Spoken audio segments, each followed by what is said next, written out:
Ang kwento ni Tomby.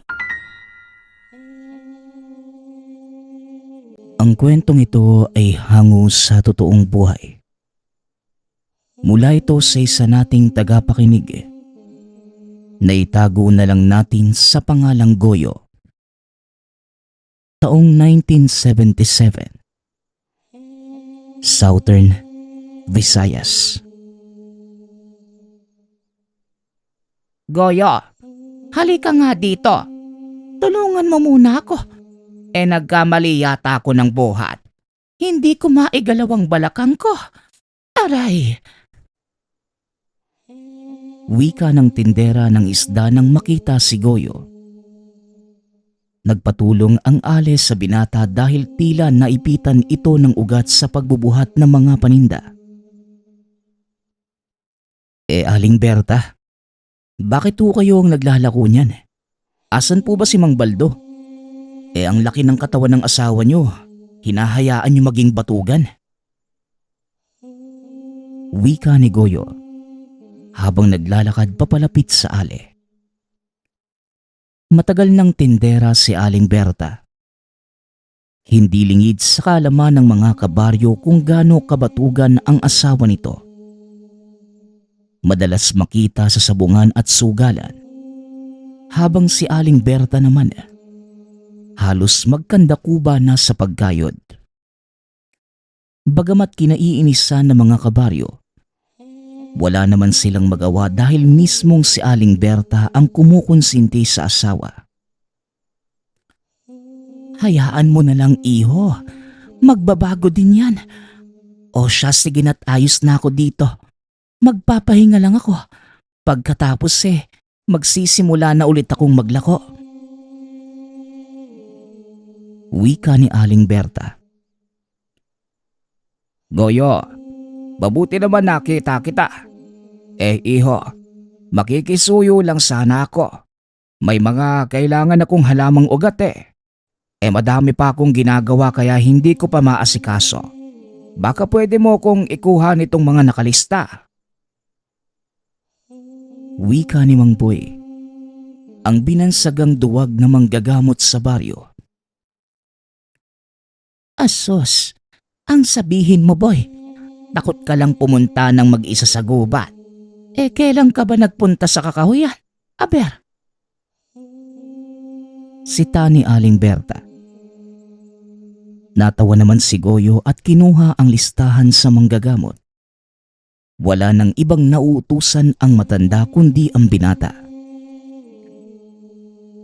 Ako na pong bahala dito, Mang Boy. Mamaya idadaan ko na lang po sa bahay nyo. Ihanda nyo na lang po yung pambayad Dating gawi po. Wika ni Goyo. Hindi salapi ang hinihingi ng binata, kundi ang paborito niya na ginataang saging na saba na ginagawa ng matanda. Bandang tanghali nang magpunta si Goyo sa kakahuyan, isinabay na din niya ang pangunguha ng kahoy na panggatong sa tahanan. Meron lamang 4 na oras si Goyo sa kakahuyan dahil delikadong magpaabot ng takip silim sa gubat. Pinamumugaran ito ng uri ng aswang na hayop lamang sa gubat ang ginagawang pangkonsumo. Iniiwasan ng mga residenteng makatagpo ang nilalang dahil sa pangamba na sa oras na makatikim ito ng sariwang karne ng tao, mag-uumpisa na itong maghanap ng mabibiktima. Bibihira din ang mga nangangaso sa kakahuyan. Ayaw nilang masira ang balanse sa lugar. Sa oras na maubos ang mga hayop, sila na ang isusunod na mga aswang. Mukhang mas marami itong pinapakuha ni Mang Boy ngayon kumpara sa nung nakaraang araw. Siguro mas madami ang mga pasyente ngayon. Ay, eto na nga muna ang uunahin ko bago yung panggatong. May hirapan na akong maghanap ng mga halaman mamaya Wika ni Goyo sa sarili. Bukod sa kanya, Wala nang iba pang malakas ang loob na mag-isang gumagala sa gubat. Sa paniniwala ng iba, naroon lamang ang aswang at nagbabantay kahit umaga. Samantalang si Goyo naman, may prinsipyo na tsaka lang siya maniniwala sa oras na makita niya mismo ang isang bagay. Naging abala si Goyo sa pangungulekta ng mga halamang gamot hanggang sa nakarinig ito ng tila nag-uusap, hindi kalayuan sa kanya. Marahang gumapang si Goyo sa mga halaman, nagtago sa malaking puno. Tinignan kung saan nanggagaling ang tinig. Napatakip ng bibig si Goyo nang makitang kausap ng matadero sa palengke na si Mang Adan, ang kilalang itim na mangkukulam sa baryo na si Tandang Inosensyo. Hindi naiwasan ni Goyo na maging mausisa. Pinakinggan niya ang pinag-uusapan ng dalawa. "Tay, bakit po bumaba pa kayo dito? Baka mamaya may makakita na magkasama tayo. Alam mo namang malalim ang galit sa'yo ng mga taga-baryo. Dapat hinintay nyo na lang akong umuwi sa atin." Wika ni Mang Adan. Labis ang pagkabigla ni Goyo ng mga sandaling yun nang malaman na anak pala ni Tandang Inosensyo ang taong pinagkakatiwalaan ng lahat na bilihan ng karne. Huwag kang mag-alala. Walang makakakilala sa akin kapag nasa baryo na ako. Matagal na din akong hindi nakakapasyal. Isa pa, may mga bagong yanggaw na gumagala sa baryo. Tugon ni Tandang Inosensyo. Teka, ano bang nangyayari? Kung gayon, aswang din si Mang Adan? Isa pa paanong may mga bagong yanggaw? Wala namang napapabalitang aswang sa baryo. Kailangang malaman ito ni Mang Boy. Wika ni Goyo sa sarili. Sa hindi inaasahang pagkakataon, nakatapak ng sanga ang binata. Dahil dito napatingin sa kinaroroonan niya ang nag-uusap.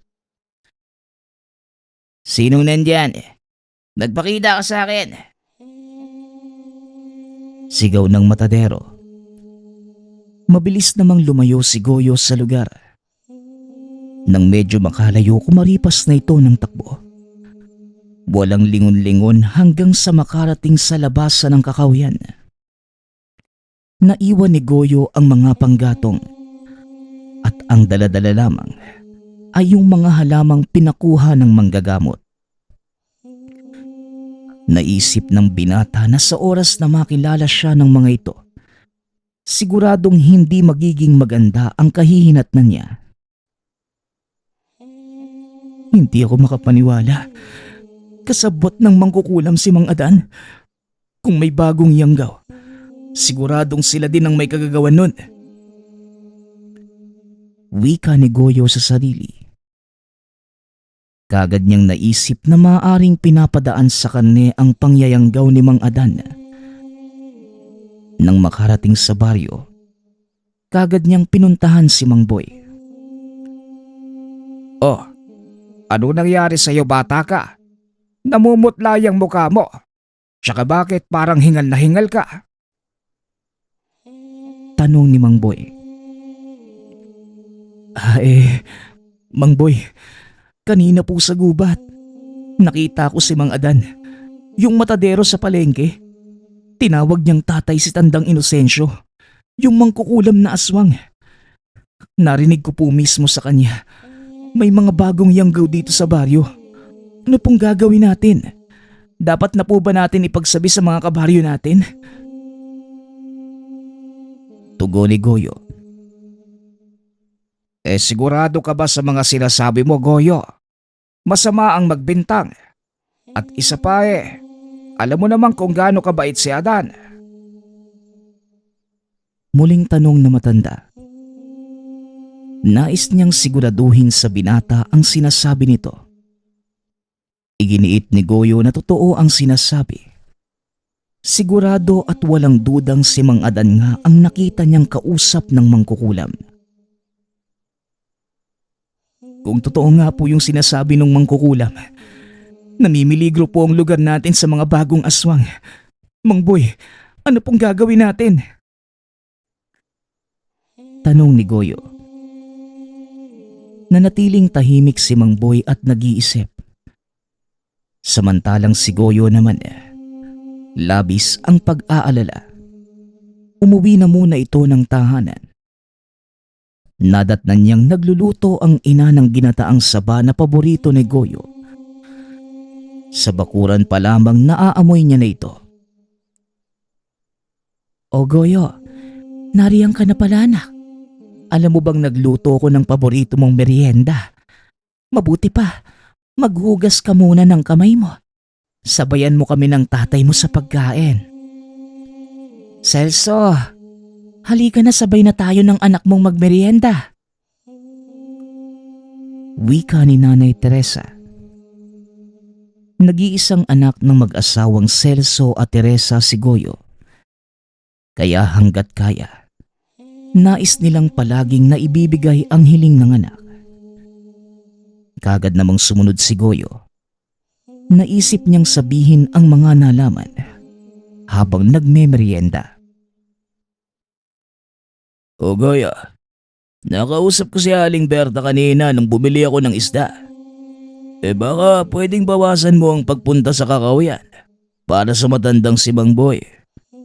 Ang alam ko nasa pinakamasukal na parte ng gubat yung minapahanap niyang mga halaman. May dahilan kung bakit pati siya naduduwag magpunta doon. Sabay buka na lang madami namang makukuhang panggatong. Huwag ka na masyadong lumalim pa. Naiintindihan mo ba? Wika ni Tatay Celso. Opo tay. Tsaka kanina po, habang nangunguha ako ng mga halamang gamot, nakita ko si Mang Adan. Kausap yung kilalang mangkukulam na aswang sa baryo natin. Si Tandang Inocencio? Hindi ko po sinasadyang marinig yung usapan nila. Anak pala ng mangkukulam si Mang Adantay. Narinig ko din po na may bagong yanggaw sa baryo. Malamang po, pinapadaan niya sa mga tinda niyang karne. Tugon ni Goyo. Nang matapos magsalita, kagad niyang kinain ang merienda. Bagamat nag-aalala sa mga nalaman, hindi naman niya naiwasang matakam sa amoy ng ginataan. Totoo ba yung sinasabi mo anak? Delikado pala Celso. Suki pa naman tayo ng Adan na yan. Kaya mula ngayon, umiwas na lang muna tayo sa palengke ha. Tama na yung mga isdang lako ni Aling Berta.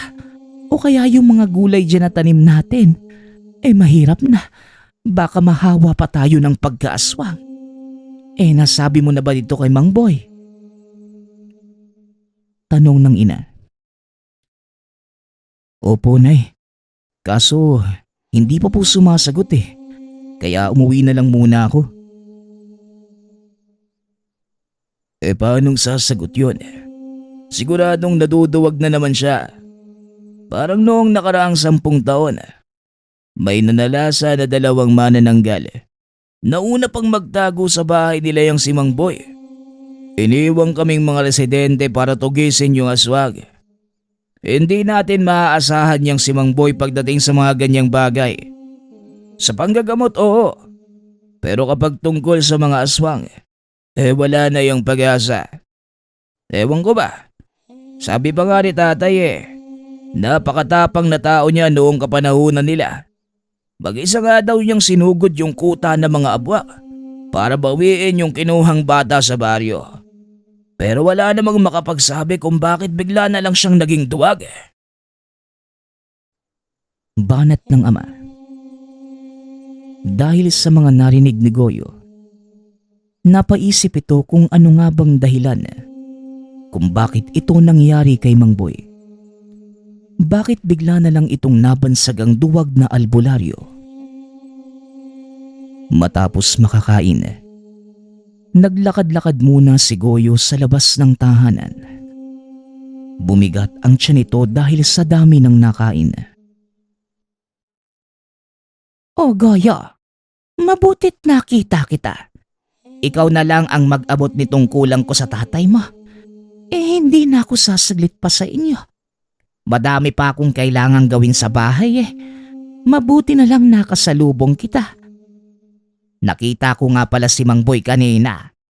Kulang ba yung kinuha mong mga halamang gamot? Napilitang pumasok sa kakahuyan. Tanong ni Aling Berta. Hindi po. Sapat na po yung binigay ko ha.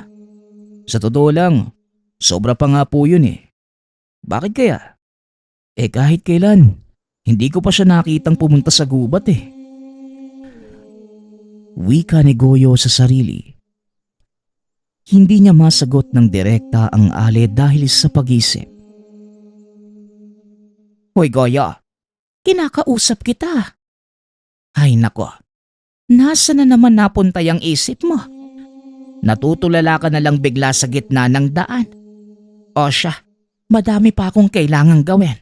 Maiwan na kita. Sita ni Aling Berta.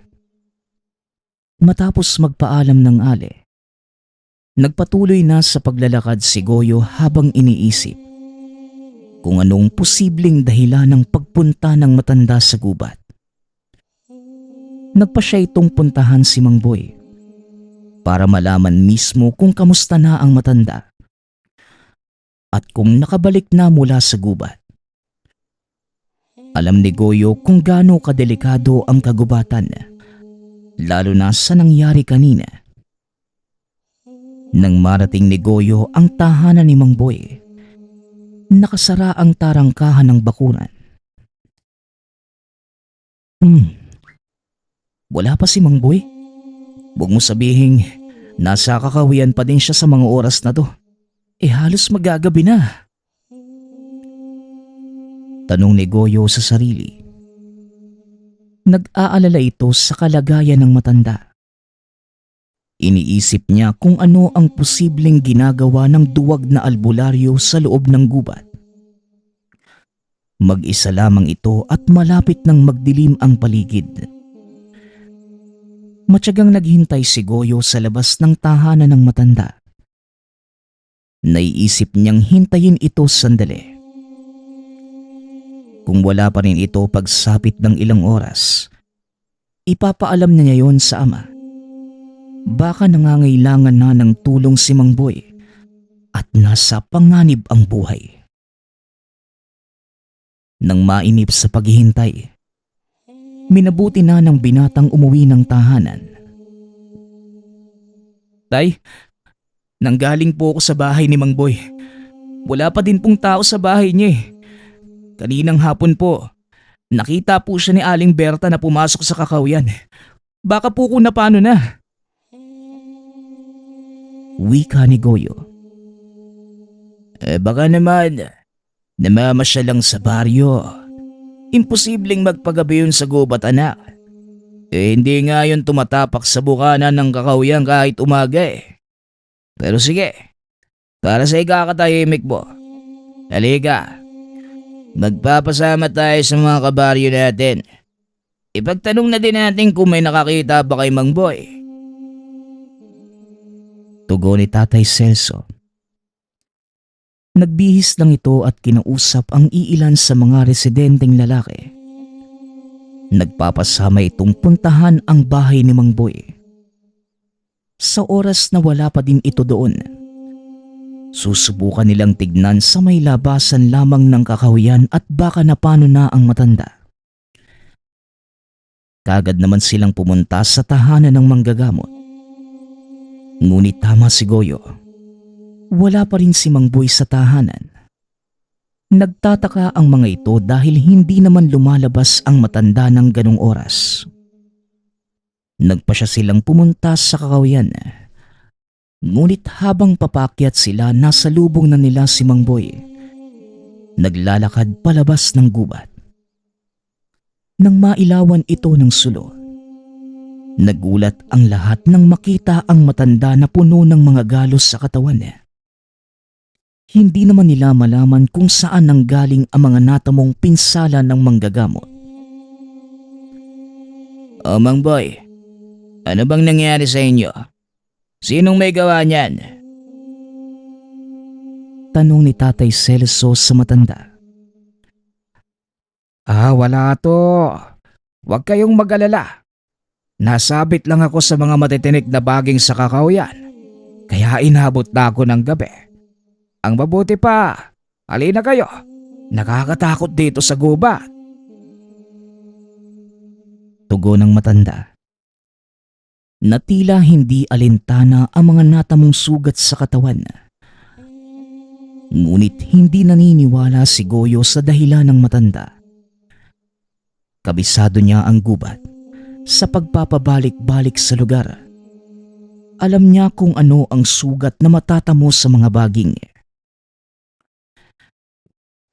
Mang Boy, ano po bang ginagawa niyo sa loob ng kakahuyan? Ba't ngayon lang ho kayo nakauwi? Malalim na po yung gabi oh. Akala po namin napano ka na eh. Tanong ni Goyo habang nakatitig lamang sa matanda. Tila may tinatakpan itong sugat sa kaliwang braso. Nanlaki ang mga mata ni Goyo nang matitigang mabuti na napakalalim pala ng pinsala. May nakalimutan akong ipakuha sa'yo. Kaso hindi kita nakita eh. Kaya ako na lang ang naglakas loob na pumasok sa gubat. Sayang naman yung mga inihanda kong gamot. Masisira kapag hindi kumpleto ang sangkap. Pero ayos lang talaga ako. Huwag kang mag-alala. Tsaka ayoko nang bumalik doon. Nakakatakot talaga sa gubat. Akala ko nga mamamatay na ako sa mga bagay na pumupulupot sa akin. Tugon ni Mang Boy. Sa ulitin Mang Boy, magpasama ka na lang po.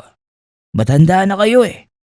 Alam naman nating hindi na kayo sanay sa mga ganyang gawain. Nakahanda naman po kaming tumulong. Lalo na't para naman yan sa gamot na ginagamit mo para sa mga kabaryo natin. Tugon ni Tatay Celso. Nang maihatid nila ang matanda sa tahanan, kagad namang nagpaalam ang mag-ama na umuwi na. Tay, naniniwala po ba kayo sa sinabi ni Mang Boy? Sa tagal ko po sa gubat na yan ni minsan hindi pa ako nagkaroon ng ganong kagrabing sugat. Mukha po siyang sinalakay na mabangis na hayop eh. Tanong ni Goyo. Hindi ko din alam anak. Kahit ako, nahihirapan ding paniwalaan ang sinabi ni Mang Boy. Pero kung ano man yan, siguradong may dahilan ng matanda kaya igalang mo na lang. Tugon ni Tatay Celso. Ngunit nang makarating sila sa tahanan, naroon si Aling Berta kasama si Nanay Teresa. Kasalukuyang pinapainom ng ale ang ina ng binata. O Nay, ano pong nangyari? Tanong ni Goyo. Aling Berta, ano po ba talagang nangyari? Bakit po kayo nasa labas? Muling tanong ni Tatay Celso. Ngunit parehas na hindi makatugon ng dalawa. Napansin nila ang labis na pamumutla at pag-iyak ni Nanay Teresa. Habang si Aling Berta naman patuloy lamang sa panginginig. Nataranta na ang dalawa. Nais nilang malaman kung ano ba talaga ang nangyari. Naisip ni Tatay Celso na baka may masamang loob na pumasok ng tahanan. Inikot pa ng ama ang buong paligid ng kabahayan upang masigurado na walang tao doon o kung ano paman. Aling Berta, ano po bang nangyari dito? Ayos lang po ba si nanay? Muling tanong ni Goyo. Ngunit walang pagbabago sa dalawa. Labis na pagkabigla lamang at takot ang makikita sa itsura ng mga ito. Hanggang sa napasigaw ang ama at tinawag si Goyo. Kaagad namang tumakbo ang binata sa likod bahay. Mabilis niyang pinuntahan ng ama dahil sa pag-aalala. Mula doon, may malaking butas papasok ng tahanan. Tila sinadyang sinira at kita pa ang mga bakas ng kamay na may dugo. Tay, ano po yan? Sinong may gawa niyan sa bahay natin? Tanong ni Goyo. Hindi ko din alam, anak.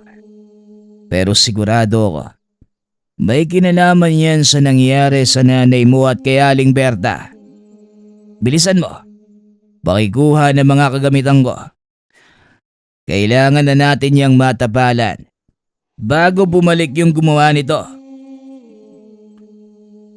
Tugon ni Tatay Celso. Kaagad namang kumilos si Goyo. Kinuha ang mga kagamitan ng ama at mga retaso ng kahoy. Nang matapos ang mag-ama sa pagkukumpuni, sakto namang kumalma na si Nanay Teresa at Aling Berta. Aling Berta, ayos na po ba kayo? Ano po ba talagang nangyari dito? Bakit may malaking butas sa likod bahay? Tanong ni Tatay Celso. Kanina, pauwi na sana ako. Bigla ko na lang nasa lubong itong si Teresa. Hingal na hingal at umiiyak. Akala ko nga nag-away kayong dalawa. Nakapaalam, umiiyak at may dugo sa muka. Hanggang sa napansin ko na may nakasunod na aswang sa kanya. Mabuti na lang. Dala ko itong mga pinamili kong bawang. Kung hindi, baka na paano na kaming dalawa. Pinagbabato ko ba naman ang bawang Ewan ko na lang kung hindi siya umatras. Pagpapaliwanag ni Aling Berta. Umiiyak si Nanay Teresa habang nagkukwento. Ayon dito, habang abala sa kusina at naghahanda ng hapunan, nakarinig siya ng pagsitsit mula sa likod bahay. Buong akala ng ina, si Goyo lamang yun at binibiro siya. Sinuway pa niya ito at sinabihang mas mabuti kung pumasok na lamang ng tahanan. Bahagyang tumigil ang pagsitsit. Ngunit bigla na lang may bumangga ng malakas sa dingding. Tumambad sa kanya ang napakapangit na nilalang. Naglalaway ang bibig habang namumula naman ang mga mata. Mabuti na lamang, may hawak siya noong kutsilyo dahil nagbabalat ito ng gulay. Nagawa niya itong mahiwa habang nakapatong sa kanya ang aswang. Nang mawalan ito ng balanse, saka na siya tumakbo papalabas. Dito niya nakasalubong si Aling Berta na pauwi na ng tahanan. Tay, mukhang tama nga po yung narinig ko sa gubat. May mga aswang na dito sa baryo natin. Nayanggo na nila Mang Adan. Tay, anong gagawin natin? Paano kapag binalikan tayo ng aswang na yun? Tanong ni Goyo. Napapaisip din ng ama. Bakit naman ang asawa ang punteriya ng mga ito? Imposible din namang nagkataon lamang yun. Susubukan kong kausapin si Mang Boy bukas. Magtatanong ako kung ano ang magandang pangontra sa mga aswang na yan. Ang mabuti pa, pumasok na kayo, Goyo. Samahan mo ang nanay mo at ihatid ko lang si Aling Berta. Tara na po, Aling Berta. Ihatid ko na po kayo sa bahay niyo. Wika ni Tatay Celso. Kaagad namang pumasok si Goyo at si Nanay Teresa sa tahanan. Ikinandado lahat ng bintana at pintuan. Makalipas lamang ang ilang minuto, nakabalik na si Tatay Celso. May dala pa itong mga bawang pangontra sa aswang kung sakaling may makasalubong. Kinaumagahan, bago pumunta kay Mang Boy, nagpatingin muna sila Celso sa bayan. May kutob siya kung bakit sinugod ng nilalang ang asawa. Hindi naman nagkamali si Tatay Celso. Buntis si Teresa. Sigurado itong iyon ang dahilan kung bakit sa dami ng mga taga-baryo, si Nanay Teresa ang punteriya nito. Hindi nga ako nagkamali sa hinala ko, Teresa. Simula ngayon, kailangan na nating magdoble ingat. Malaki ang posibilidad na bumalik yung aswang. Kaya ang mabuti pa, dumaan na muna tayo kay Mang Boy nang makahingi man lang ng mga pangontra. Mahirap na. Ilang taon din bago nasundan si Goyo. Mungkahi ni Tatay Celso. Tay, sana nga po babae yung maging anak ni Nanay para may kasama na siya sa bahay kapag wala tayo. Tugon ni Goyo. Magkakasama namang pumunta ang pamilya sa tahanan ni Mang Boy. Nang makarating sila sa lugar, nakita nila na may mga nauna pang pasyenteng nakapila. Ramdam nila na iisa lamang ang dahilan ng mga tao sa pagpunta doon. Tay, mukhang lahat ng nandito, mga buntis po. Ibig sabihin ba nito, pareho sila ni Nanay na inaswang kagabi? Kung gayon, hindi lang po iisa ang aswang sa baryo natin. Wika ni Goyo. Hindi naman nagkamali ang binata. Totoong mga buntis lamang ang naroon at nagpapatingin sa albularyo. Mang Boy, hindi ko na po siguro kailangan ipaliwanag kung bakit kami narito. Sa dami ng mga pasyente mo alam mo na po siguro ang problema. Wika ni Tatay Celso. Tumango naman ang matanda bilang pagsang-ayon. Pareho ang insidenteng nangyari sa mga buntis sa baryo. Mukhang hindi lang iisa ang aswang. Palakas ang kutob ko. Nasa kagubatan ng kuta at hindi sila mga taga rito. Base sa mga nakausap kong buntis matagal ng aswang ang mga sumalakay kagabi. Kung nagkataong mga bagong yanggaw ang mga yon, siguradong hindi lang mga buntis ang inaatake nila. Kaya Celso, ang mabuti pa, huwag mo na munang iiwanan ng asawa mo sa mga susunod na araw. Mas mabuti nang kasama ka ni Teresa sa bahay ninyo, kahit hanggang humupa lang ang pananalasa ng mga dayong aswang. Payo ni Mang Boy.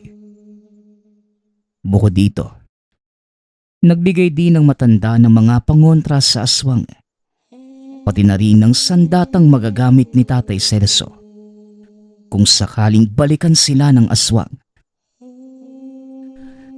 Goyo, ang mabuti pa, mauna ka na sa bahay.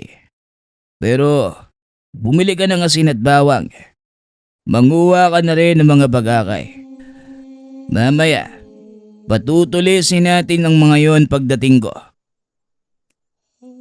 Utos ng ama. Kagad namang sumunod si Goyo. Pumunta muna ito sa palengke para bilhin ang mga bilin ng ama. Habang papauwi, may nakasalubong itong lalaki na tila bago lamang sa baryo. Boy, maaari bang manaman kung saan dito makikita ang kapitan niyo? May kailangan lang ako sa kanya. Kanina pa ako umiikot sa paghahanap Walang kumakausap sa akin. Tanong ng lalaki. Natural lamang na hindi siya kausapin ng mga taga-baryo. Isa itong dayo at nataon sa pananalasa ng mga aswang sa lugar. Hirap magtiwala ang mga residente sa bagong muka. Ngunit likas kay Goyo ang pagiging matulungin at magalang sa kapwa. Sino po ba kayo? Tsaka anong kailangan mo sa kapitan? Pasensya na po kayo sa mga kabaryo ko ha. Kagabi lang, nanalasa po yung mga dayong aswang sa baryo namin. Puntirya yung mga buntis. Kaya hindi mo masisisi yung mga tao na hindi ka kausapin. Baka mamaya isa ka sa mga aswang. Pero hindi ako natatakot sa'yo ha.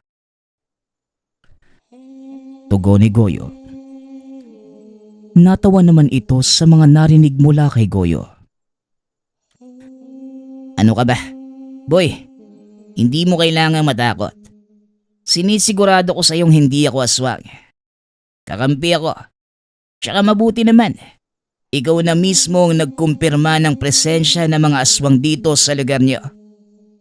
Ako nga pala si Nathaniel. Palaboy sa umaga.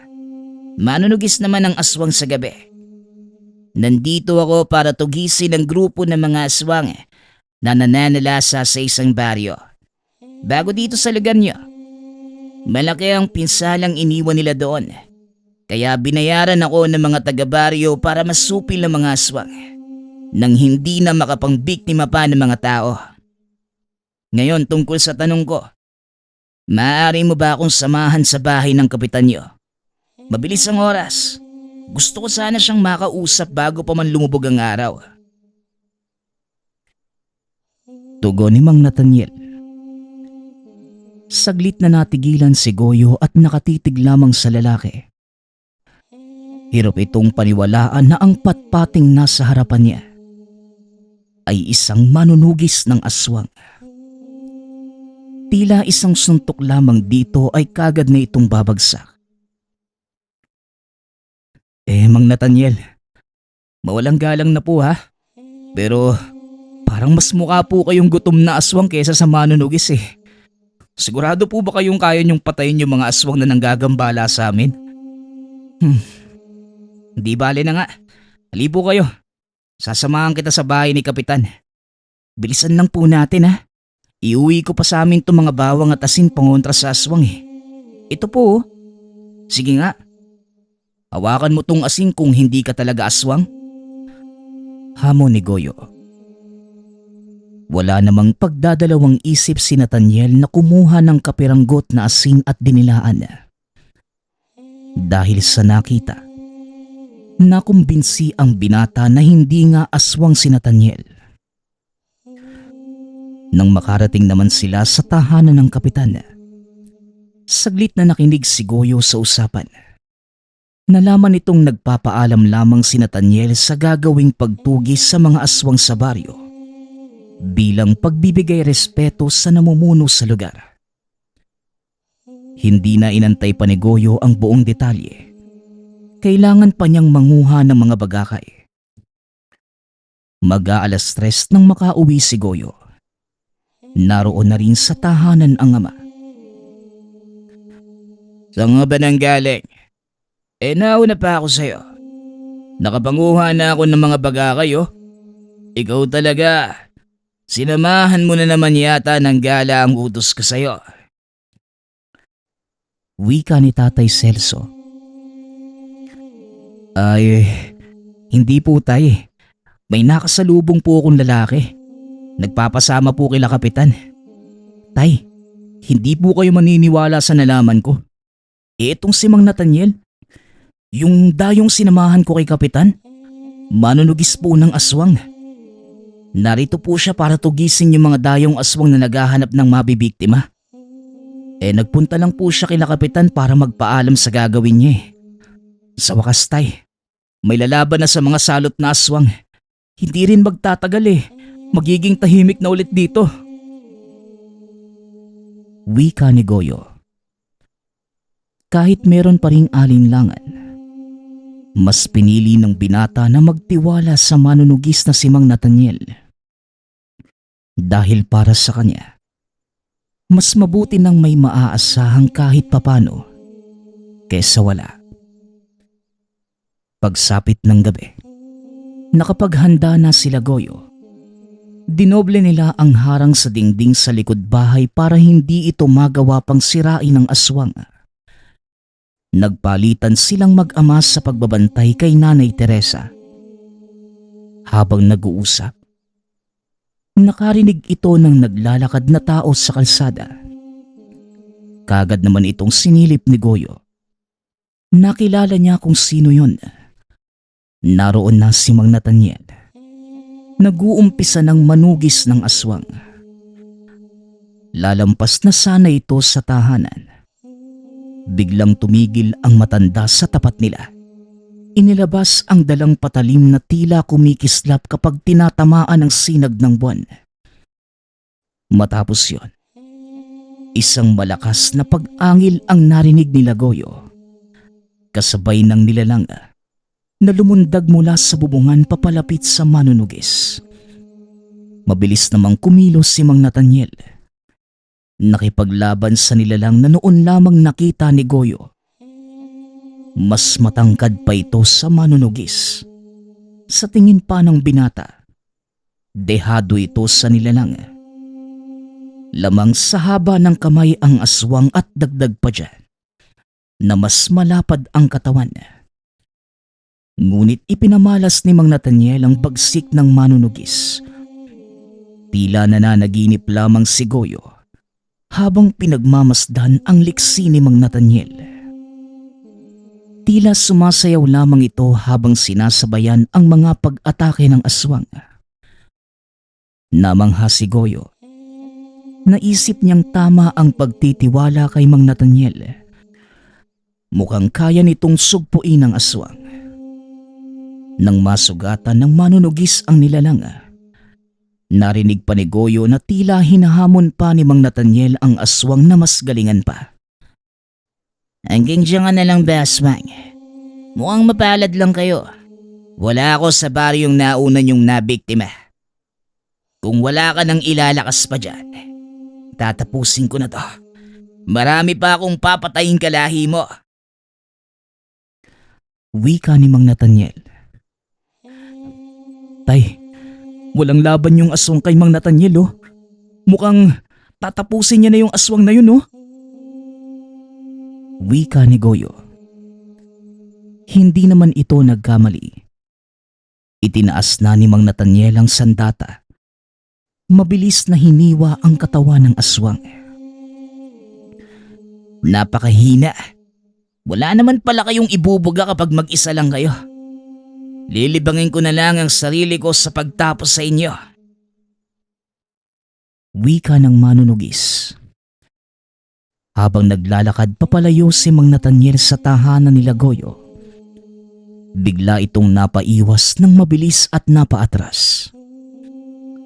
Maging si Goyo na nasa bintana, nagulat sa bigla ang pag-atras ni Mang Nathaniel.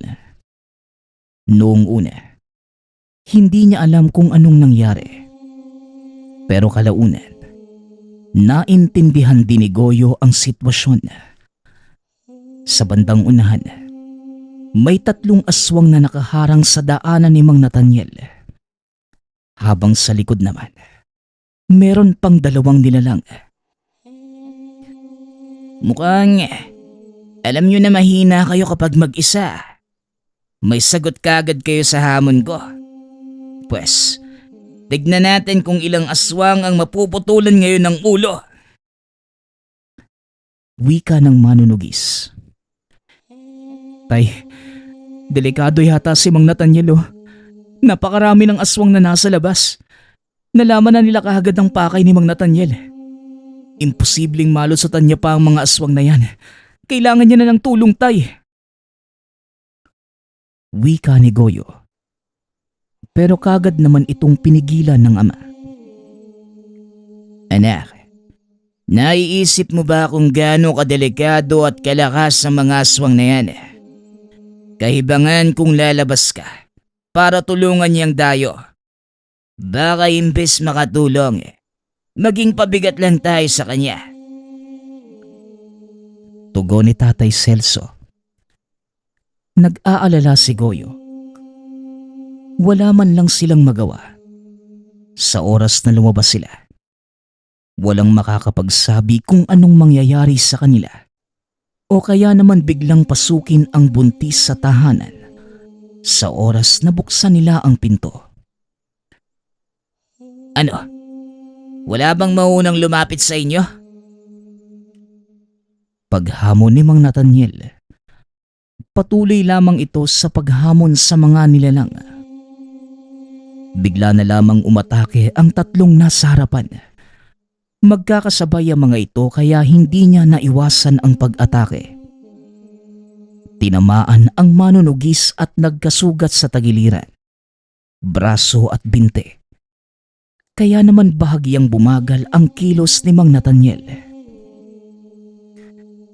Kung gayon, gusto niyong siguraduhing mapapatay niyo ako. Pero hindi ko hahayaang mapatay ako nang wala akong naisasama sa inyo kahit isa. Wika ni Mang Nathaniel. Sabay-sabay na umatake ang mga aswang. Wala nang ginawa pa si Mang Nathaniel kundi tumayo sa gitna ng daan at tanggapin ang pagkatalo at kamatayan. Nagkamali siya sa pagiging padalos-dalos. Labis niyang minaliit ang kakayahan ng mga aswang. Ngayon, siya naman ang nahaharap sa kamatayan. Yuko! Wika ng boses sa manunugis. Kagad naman itong yumuko. Dalawa sa mga aswang ang mabilis na naputulan ng ulo. Kagad namang napaatras ang iba pang aswang. Aswang, sino ka? Anong pakay mo at bakit mo ako iniligtas? Tanong ni Mang Nathaniel. Tinitigan ito ng manunugis at nanlaki ang mga mata nang makumpirmang gabunan ang nasa harapan. Hindi naman tumugo ng nilalang at kagad na sinugod ang natitira pang aswang. Isa-isang humahandusay sa lupa ang mga nilalang. Wala silang nagawa sa liksi at lakas ng isang gabunan. Tay, may aswang na tumutulong kay Mang Nathaniel. Tignan niyo! Wika ni Goyo. Paano nga? Bakit kinakalaban ng aswang yung mga kalahi niya? Tugon ni Tatay Celso. Natigil si Mang Nathaniel sa sasabihin dahil biglang sumugod papalapit sa kanya yung gabunan. Halos maabot na siya nito. Ngunit biglang may dalawa pang aswang na lumabas at nagawa nilang pigilan ang gabunan. Mang Boy, tama na. Wala na ang mga dayong aswang. Tao na itong inaatake mo. Wika ng isang aswang. Boy, ikalma mo ang sarili mo. Subukan mong makiramdam sa paligid. Magagawa mong bumalik sa anyong tao kung makakaya mong maging isa sa kalikasan. Wika ng isa pa. Pilit pa din nilang pinipigilan ang gabunan. Halos maabot na nito ang leeg ni Mang Nathaniel. Unti-unting nagbalik sa anyong tao ang gabunan. Kasabay din ng pagbalik sa anyong tao ang dalawang aswang na pumipigil sa kanya. Halos lumuwa ang mata ni Goyo.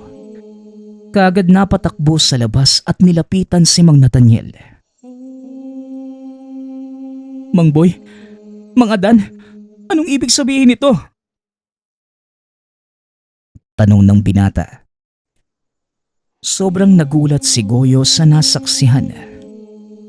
Bukod sa mga mangkukulam na aswang na si Tandang Inosensyo at Mang Adan, ang gabunan pala na tumapos sa mga aswang. Walang iba kundi si Mang Boy. Mukhang panahon na, boy, para malaman na mga kababaryo mo ang tunay mong pagkatao. Bata, tama ang nakita mo. Mataas na uri ng aswang si Boy, na isa ring albularyo. Nakuha niya ito sa huling aswang na napaslang niya. Nagawa nitong mailipat sa kanya ang bertud ng hindi niya namamalaya. Hindi naman niya yung ginusto. Wika ni Tandang Inosensyo. Napag-alaman ni Goyo na hindi talaga duwag si Mang Boy. Ang dahilan kung bakit palagi itong tumatakbo kapag may kalabang aswang sa baryo. Dahil hindi niya kayang kontrolin ang katauhan sa pagiging gabunan. Sa oras na makakita ng aswang, kagad itong nagiging mabangis na gabunan at walang awang pumapatay ng aswang, maging ang mga taong nakapaligid. Kaya mas pinipili niyang magtago kesa mapatay ang buong baryo sa oras na magpalit sa anyong gabunan. Kaya din siya puno ng sugat noong isang gabi. Nauna na nitong lipulin ang buong grupo ng mga dayong aswang. Ngunit may ilan pa ring nakatakas. Yun ang mga sumasalakay sa baryo. Dito lang din nalaman ni Goyo na tinutulungan ng mag-amang Mang Adan at Tandang Inosensyo si Mang Boy. Naging panatag naman ang kalooban ni Goyo dahil kilala niya si Mang Boy. Hindi ito gagawa ng mga bagay na ikakapahamak ng mga kabaryo. Napakalaki ng sakripisyong ginawa ng albularyo para maingatan ang mga kaibigan at kalugar. Kung maaari sana, Goyo, ilihim niyo na lang ang mga kaganapan ngayong gabi. Baka matakot nang magpagamot sa akin yung mga kabaryo natin eh. Wika ni Mang Boy. Naunawaan naman ito ni Goyo, maging ng manunugis na si Mang Nathaniel. Nanatili itong lihim kahit hanggang tumanda na si Goyo. Walang ibang nakakaalam ng lihim ni Mang Boy. Hanggang sa nagkaroon na ito ng asawa, mga anak, maging na mga apo. Patuloy pa rin niya itong ibinabahagi bilang kwento ng Albularyo Gabunan. Nagpapasalamat nga pala ako sa lahat ng sumusuporta sa ating channel. Nawa ay patuloy niyong suportahan at pakinggan ang ating mga kwento. Hanggang sa muling pakikinig. Paalam.